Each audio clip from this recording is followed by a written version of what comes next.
Analyzed, I've looked at news throughout the world for decades, and I've never seen a scene like this. Look at that. Attacking innocent people, carrying a casket. I don't know what to say. I don't know what to say anymore. What are they expecting now? This is unbelievable. Unbelievable. Oh my God. Such disrespect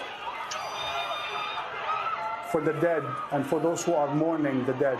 How is that a security threat to anyone? How is that disorderly?